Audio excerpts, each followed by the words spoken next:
Level 1. Kieran Dyer vs Lee Bowyer. You've seen teammates argue, but you've never seen this. Newcastle United, April 2005, losing 3-0 to Aston Villa at St James Park. Crowd restless. Tempers volcanic. Kieran Dyer refuses to pass to Lee Bowyer. Twice, then a third time. Bowyer storms over, veins visible, and spits. "Why won't you pass me the F-word ball?" Dyer replies. "Because you're feces." That's it. Gloves off. Bowyer swings first. Dyer swings back. Fists flying, shirts torn, teammates stunned. The referee stands still for a second, processing what he's seeing, then produces 2 red cards. Both Newcastle players sent off for fighting each other. Alan Shearer stares blankly. The fans boo their own. It's chaos. Afterward, both fined 6 figures and banned. The club forced them into an apology press conference that looked like hostage footage: suits, fake smiles, and eyes screaming regret. Bowyer's cheek bruised, Dyer's jaw tight. The clip lived forever. 2 professionals melting down on national television, mid-match, while losing 3-0. Years later they laughed about it. "We were stupid," Bowyer said. Dyer agreed, adding, "It was embarrassing, but we cared too much." Still, that day showed the world how combustible Premier League dressing rooms could be. It wasn't rivalry between clubs, it was pride, ego, and frustration turning teammates into combatants. The sight of Bowyer's torn shirt, fists raised, became one of the most unforgettable, unrepeatable images in English football history. Emmanuel Adebayor vs Nicholas Bendtner. Arsenal's 2000s were pure tension wrapped in talent. And in 2008, the breaking point wore 2 names, Adebayor and Bendtner. It started small, training jabs, ignored passes, and whispers of jealousy. Adebayor had just hit 30 goals. Bendtner thought he deserved the spotlight. He told teammates he was better than Thierry Henry ever was at 20. Adebayor laughed, until he stopped laughing. League Cup semi-final. Tottenham vs Arsenal. A nightmare evening. Spurs running riot, Arsenal collapsing. Then came the corner. Bendtner mistimed his jump. Adebayor, furious, barked something in his ear. Bendtner barked back. And before anyone could react, Adebayor headbutted him. Blood trickled from Bendtner's nose. 60,000 fans frozen. Clichy dragged Adebayor away while Wenger stood on the touchline in disbelief. It wasn't just a flash of anger, it was years of ego detonating. After the game, the two were forced into silence. The tabloids went nuclear.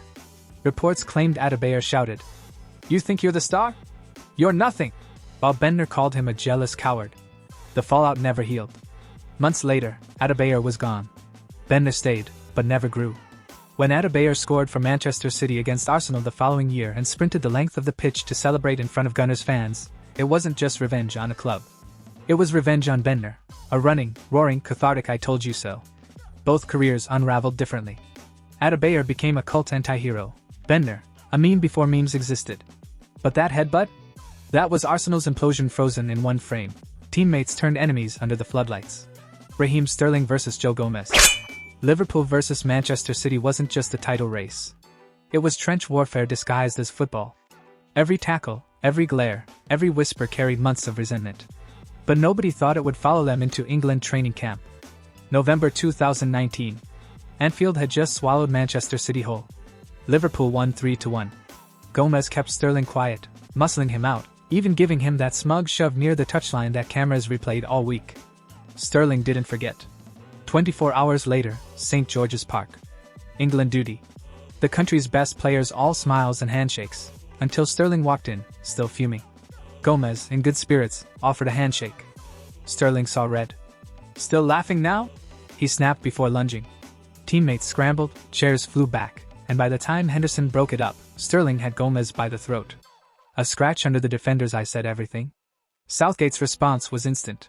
Sterling was dropped. England's harmony shattered. Headlines screamed Sterling out after bust-up with Gomez. And for days, social media turned the dressing room into a courtroom. Fans bizarrely booed Gomez when England played, as if he was the villain. Sterling apologized, but the damage lingered. This wasn't just about one scuffle. It was City versus Liverpool, spilling into the one place it never should have, the national team. And that image, Sterling's head bowed beside a stone-faced Gomez, summed up modern football rivalry: toxic, tribal, and impossible to switch off. Level 2. Roy Keane vs Patrick Vieira. If you wanted to explain the Premier League's golden era in one stare, it would be this one. Keane in red. Vieira in blue. Eyes locked, chests colliding, hatred radiating like heat from a forge. Manchester United versus Arsenal wasn't football. It was trench warfare with shin pads. Two alpha captains, two dynasties, one pitch. They didn't hate each other because of personal insults, they hated because the other existed. February 2005, Highbury Tunnel. Vieira confronts Gary Neville for his rough challenges on Reyes. Keane overhears. "Pick on someone your own size," he growls. Vieira turns. "I'll see you out there." Keane steps forward, jaw tight. "I'll see you out there." Cameras captured everything. Martin Keown tried to intervene. The referee barely held them back. By the time they got onto the pitch, both teams were snarling, tackles were surgical violence, and even the crowd felt the static. Keane played possessed, Vieira defiant. United won 4-2. But this wasn't just one game, it was 7 years of blood and pride. 1999's double confrontation, 2002's title decider, the 2003 Old Trafford brawl, the Invincibles' 49-game run, all defined by those two. Their rivalry wasn't personal revenge. It was leadership warfare, two generals defending their empires until both collapsed. Long after retirement, when they reunited for an interview, Keane simply said, "I hated every minute of facing him." Vieira smiled. "That means I did my job." And that's the essence of rivalry, respect born from total war. Alan Shearer versus Roy Keane. If football had police, Roy Keane would have served time for this one. Newcastle versus Manchester United, 2001. Keane and Shearer, two captains, two old-school bruisers, both wired to explode. It started with Keane chasing back, frustrated after a throw-in went against him. Shearer, ever the wind-up merchant, clapped mockingly in his face. Keane lost it. He swung, fist flying, eyes blazing. The punch barely missed Shearer's jaw. The ref saw everything, red card, no hesitation. Keane had to be dragged away by three teammates, still trying to break free. As he walked off, Shearer smirked, cool as ice, like he'd just slain a lion with sarcasm. It wasn't the first time they'd clashed. Shearer always knew how to needle people, elbows, whispers, time wasting. But he knew Keane's trigger perfectly, disrespect. And when that exploded, the Premier League saw its captain lose control in front of millions. Shearer later said, "He was waiting for me in the tunnel. I wasn't going in there first." Keane, in his autobiography, admitted, "I was raging. Absolutely raging. I'd have killed him." Their feud became folklore, the ultimate unstoppable force meets immovable object. Years later, when Keane turned pundit, and Shearer was on the same show, the tension in the air was still thick. They laughed. But the kind of laugh that hides something primal. This wasn't just rivalry. It was what happens when alpha meets alpha. No rules, no mercy, no pretending to like each other. Graham Lusso versus Robbie Fowler. This was the Premier League's ugliest chapter, not because of goals, but because of words. Chelsea's Graham Lusso was one of the few intellectuals in football. He read The Guardian, invested wisely, and didn't fit the laddish locker room mold of the 90s. That difference made him a target. Whispers began, cruel, baseless rumors questioning his sexuality.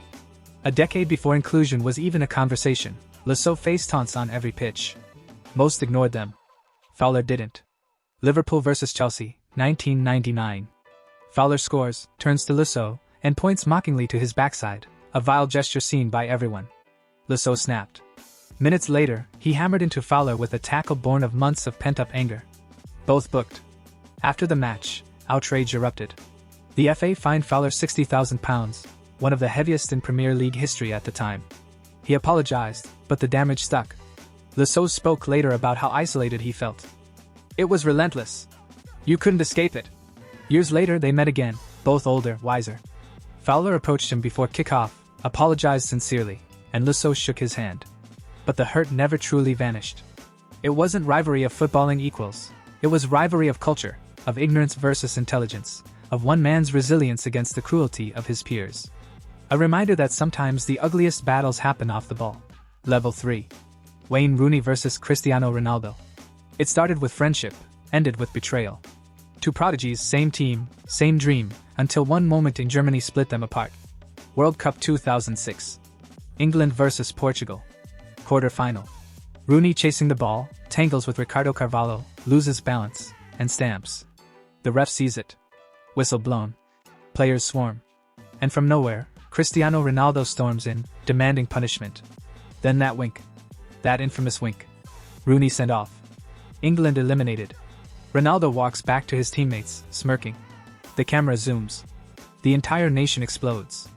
Back home, the tabloids crucified him, the winker who betrayed England. Rooney returned furious, friends turned foes overnight. But here's where it gets cinematic.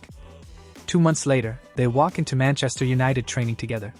Everyone waits for sparks. Instead, Sir Alex Ferguson locks them in a room. No media, no agents, no cameras. Just words. An hour later they emerge, no smiles, but a silent pact, win everything. What followed was football in chaos. Ronaldo and Rooney tore through England like twin warheads.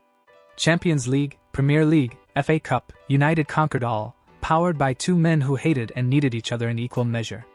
Rooney later admitted, "I wanted to knock him out that day, but we were too good together." Ronaldo called it the best partnership I ever had. It wasn't just rivalry, it was friction refined into fire. The kind that burns trophies into memory.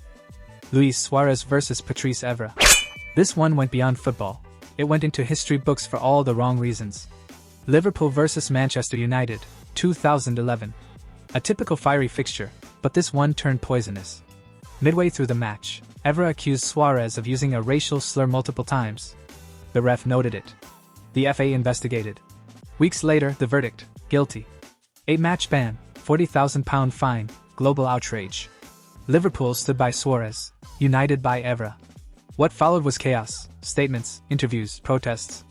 Kenny Dalglish wore Suarez 7 shirts in support. United fans booed him mercilessly. Then came the rematch, Anfield to Old Trafford. Evra extended a hand in the pre-game lineup. Suarez refused. Cameras caught it instantly. Ferguson fumed. "He's a disgrace." Liverpool later forced an apology, but the damage was permanent. The rivalry stopped being about football. It became symbolic of racism, defiance, and football's struggle with its own moral compass. Years later, Evra admitted the abuse changed him. Suarez tried to move on, but the image of that handshake that never happened stayed burned in memory. It wasn't a red card, it wasn't a tackle, it was uglier. A reminder that sometimes, hatred wears club colors but carries something far darker underneath. Sergio Aguero vs David Luiz. This one is different, it's less famous, but pure venom. Manchester City vs Chelsea, FA Cup semi-final 2013. City leading 2-1, game tense, emotions boiling. David Luiz, always flamboyant, always smiling, had been teasing Aguero all match, nudges, smirks, the sly elbow off camera. Then came the tackle. Both went in. Luiz fell awkwardly. Aguero, standing over him, stomped on his hip. A blatant act. Cameras caught everything. Luiz lay there grimacing but still found time to mock. "God will forgive you." Aguero walked away, blank-faced, no apology. The FA reviewed it, but no ban. Luiz publicly said, he knows what he did. Aguero never addressed it. City fans called it payback. Chelsea fans called it disgrace. It might not have changed titles or tables, but it showed something raw. Even the calmest striker has a dark side. Aguero, usually silent and surgical, snapped. Luiz, usually carefree, suddenly saw the killer behind the smile. And that's the hidden beauty of the Premier League. Beneath all the glory and sportsmanship, there's a heartbeat of malice. Two South Americans in England, both devout, both proud, and for 90 minutes, enemies with no mercy. Level 4. Roy Keane vs Alf-Inge Haaland. April 2001, Manchester Derby. City vs United. The moment Roy Keane turned a football pitch into a crime scene. 4 years earlier, the seed was planted. 1997, Keane tore his ACL trying to foul Haaland, then of Leeds. As Keane writhed on the turf, Haaland stood over him, taunting. "Get up, stop faking." Keane swore revenge that day. 4 years later, he collected. Late tackle, ball long gone. Keane launched studs high right into Haaland's knee. Down he went, crowd gasped, ref didn't even hesitate, red card. Keane leaned over, sneering, "That's for the last time." It wasn't football anymore, it was vengeance delayed. Years later, in his autobiography, Keane admitted, "I'd waited. I F-word hit him hard. Ball, player, it didn't matter." He was fined £150,000 and banned 5 games, but the legend only grew. And the irony? Decades later, Alf-Inge's son, Erling Haaland became City's hero, while United still lived in Keane's shadow. Football's cruel poetry. The father crippled by a red devil. The son returning to avenge him, with goals, not tackles. Jose Mourinho vs Pep Guardiola. The world's smartest rivalry, born in Barcelona, perfected in Manchester. Guardiola the philosopher, Mourinho the disruptor. Two men who studied the same textbook, but read it backwards. It started in Spain, Barca vs Madrid, but when they brought it to Manchester, England got front row seats. 2016, Pep joins City. 2016, Mourinho joins United. Two sides of Manchester, one civil war. Mourinho mocked City's soft football. Pep ignored him at first. Then came the 2017-18 season. City dominating. United trailing. When Pep's men won the title with 100 points, Mourinho sneered, "They've won because nobody challenged them." Simple. Pep smiled. He knows deep down we were better. But the rivalry turned truly vicious off the pitch. After a Manchester derby win, City's players celebrated so loudly that Mourinho stormed their dressing room shouting, "Show some respect." Milk bottles flew. Assistant coaches clashed. It was chaos. Years later, Pep said he wants war. "I prefer football." Mourinho replied, "Football is war." In the end, Guardiola outlasted him. Trophies piled up. City became an empire. But Mourinho never lost the mind games. When Tottenham beat City years later, he stared straight into the cameras and whispered, "Same old Pep." This wasn't just rivalry. It was philosophy versus provocation. And no matter who you side with, you know it. The Premier League story can't be told without both. Craig Bellamy vs John Arne-Rees. Liverpool training camp, Portugal. Champions League knockout stages approaching. And in the hotel, chaos brewing.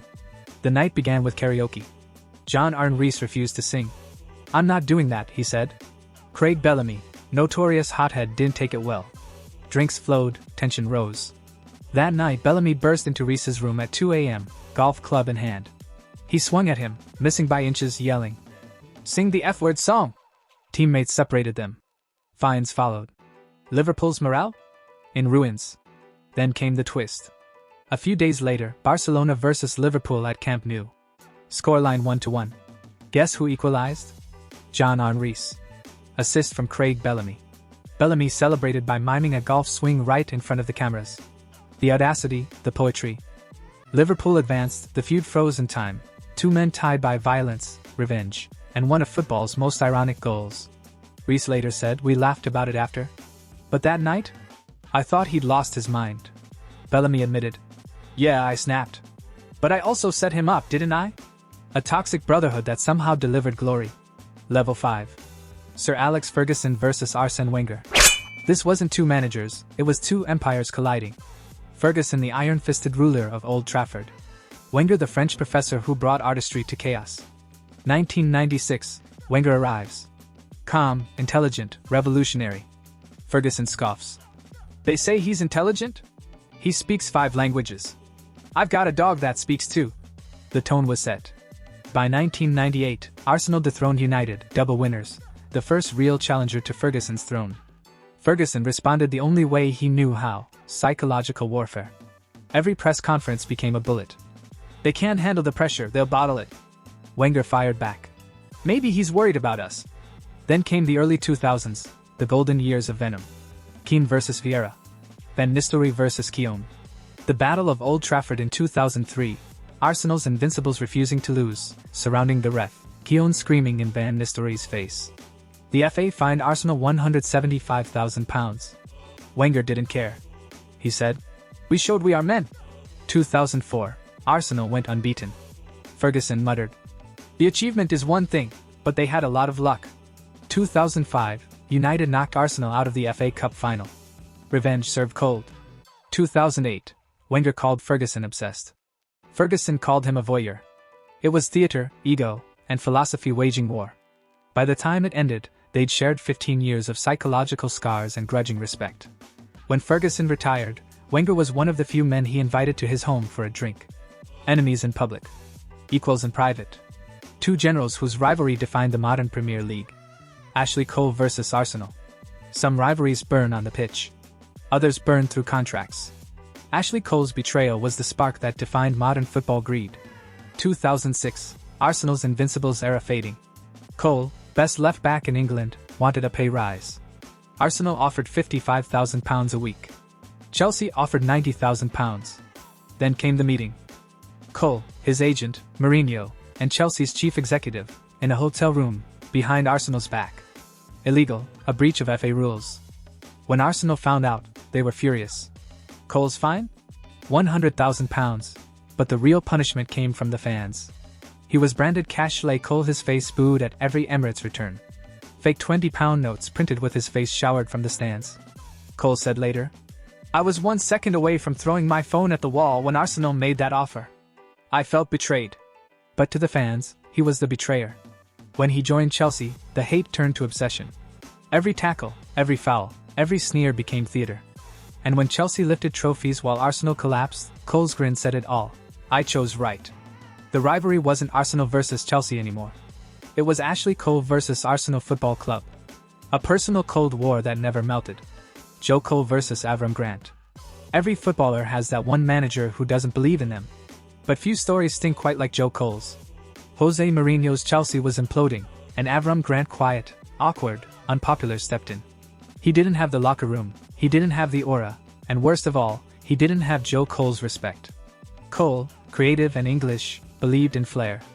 Grant believed in structure. When Cole tried to dribble through defenses, Grant called it reckless. When Cole tried to express himself, Grant benched him for Sean Wright-Phillips. Things boiled over during training at Cobham. Cole reportedly shouted, "You don't understand football!" in front of the squad. Grant said nothing, but from that day, Cole's name was barely on the team sheet. Fast forward to the Champions League final in Moscow. Cole, one of Chelsea's most gifted players, sat watching as Grant made his final substitutions. He never came on, he never got a goodbye. Within a year, he was gone, career drifting, confidence broken. Grant survived barely a few months more, but the damage was done. Joe Cole once said, "I needed a manager who'd let me play. I didn't get that." It wasn't just tactical disagreement, it was philosophical war. Level 6. John Terry vs. Wayne Bridge. Some rivalries don't start on the pitch, they start in the bedroom. John Terry and Wayne Bridge weren't just teammates. They were close Chelsea brothers, England defenders, families intertwined. Until 2010, when tabloids exploded with the headline that broke English football. John Terry affair with teammates partner revealed. Bridges' ex, Vanessa Parencel. Terry, the England captain, accused of sleeping with his friend's former partner behind his back. It wasn't just gossip, it fractured the national team, divided the Chelsea dressing room, and destroyed Terry's public image overnight. Capello stripped him of the England captaincy. Bridge left Chelsea, his career nosediving from elite to exile. Then came that handshake. City vs. Chelsea, March 2010. Players lined up before kickoff. Bridge walked down the line, hand out, until Terry approached. Bridge didn't flinch. He skipped him, crowd erupted, cameras zoomed in, the air radioactive. Every tackle, every glance was personal. Bridges' City won 4-2, and he left the pitch silent, expression stone cold.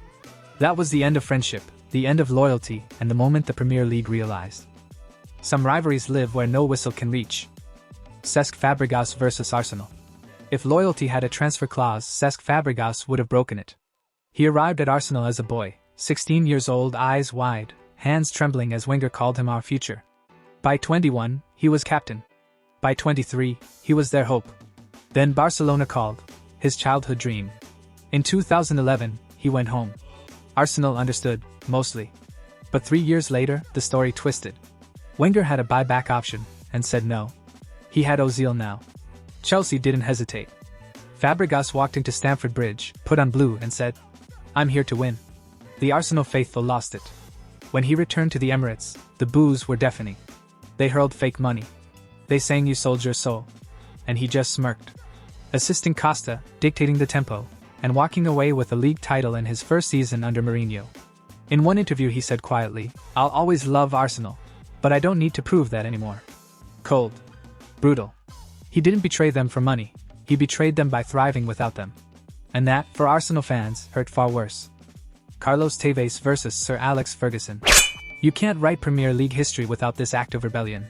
Carlos Tevez was adored at Old Trafford, ferocious, tireless, a cult hero of Ferguson's last great side. Then his contract ran out. And instead of re-signing with United, he crossed the street. Literally. He joined Manchester City, United's noisy neighbors. The club Ferguson mocked, the one they'd ruled for decades. And when the deal went through, City's billboard went viral across Manchester. "Welcome to Manchester," Tevez's face front and center. United fans saw red. Ferguson saw betrayal. Tevez saw freedom. When they faced each other, the tension was radioactive. Tevez taunted the United bench after scoring. Later, after a fallout with Mancini, he disappeared to Argentina golfing, refusing to play. Ferguson smirked to the press. He's finished. Then, 6 months later, Tevez returned, fired City to their first Premier League title in 44 years, snatching it on goal difference from Ferguson's United. That's not just revenge, that's divine irony. Tevez said it best. He treated me like I didn't exist. So I reminded him I did. Level 7. Steven Gerrard vs Frank Lampard. Gerrard or Lampard? Grit or goals? Fire or finesse? Two English legends trapped in a question that divided a nation. For a decade, they were mirror images.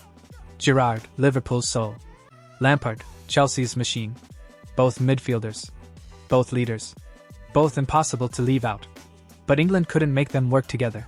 2004 Euros, 2006 World Cup, nothing clicked. Fans argued, pundits screamed. Gerrard drove Liverpool to the miracle of Istanbul. Lampard powered Chelsea to titles under Mourinho. The rivalry wasn't built on hate, it was built on comparison. Every stat, every trophy, every performance turned into ammunition. Lampard, more goals. Gerrard, more moments. One had medals. The other had myth. Then 2012, Chelsea won the Champions League. Lampard lifted the one trophy Gerrard never could. That night, a decade-long debate tilted permanently. Gerrard admitted later, "I envied his success." "Who wouldn't?" Lampard responded, "I respected him too much to hate him." Even when both turned to management, the rivalry continued. Gerrard at Villa, Lampard at Everton. Same stage, same pressure, same comparisons. And when both fell short, it almost felt poetic. Their battle wasn't about who was better, it was about how two men could be so great yet never coexist. In the end, England got two legends, but never the harmony it dreamed of. Andy Cole vs Teddy Sheringham. May 1995, Wembley Stadium. England's substitute, Andy Cole, is ready to make his international debut. He's buzzing. It's a dream moment. But as he walks on, Teddy Sheringham, the man he's replacing, walks off without a handshake, without a glance, without a word. That tiny gesture, or lack of it, planted a seed of hatred that would grow for the rest of their careers. Fast forward to 1997. Manchester United signed Sheringham to replace Eric Cantona. Cole is still there. They now share the same locker room. And they don't speak. Not once. They score goals, celebrate separately, pass to each other only when necessary. Ferguson knew it. Teammates knew it. The chemistry? Non-existent. Yet somehow, they made it work, winning the treble in '99 while barely exchanging eye contact. Cole would later say, "There were no arguments, we just didn't like each other." And when both men retired, the tension didn't die, it just froze in time. A rivalry so awkward, so cold, it became legendary. Because sometimes, silence can be louder than a punch. William Gallas vs Kolo Touré. Arsenal were young, talented, and pushing for the title. Fabregas, Adebayor, Van Persie, all firing. But in the shadows, something was rotting. William Gallas, self-appointed alpha, clashed constantly with Kolo Touré, Arsenal's loyal soldier, quiet but commanding. Training sessions turned hostile. Both accused the other of not defending properly. Touré wanted teamwork. Gallas wanted control. It got so bad, they refused to speak, even mid-match. Then came Birmingham away. Eduardo's horrific leg break. Arsenal dropped points. Gallas sat down on the halfway line after the whistle, sulking like a child while others comforted Eduardo. The dressing room lost respect instantly. Touré led a silent rebellion, eventually demanding to leave. Months later, he joined Manchester City and told the press. The spirit at Arsenal was gone. People stopped playing for each other. The Gallas, Touré feud didn't just end a friendship. It symbolized the end of Arsenal's title era. Proof that a fractured defense can break a dynasty. Which of these rivalries were you sparked up about the most? Did I miss anyone? Tell us in the comments. And don't forget to like, subscribe, share this video with your fellow football loved ones and hit that bell so you don't miss the next countdown. Thank you for watching. If you enjoyed this, leave a like, comment your thoughts, and subscribe cause I'll be posting frequently here.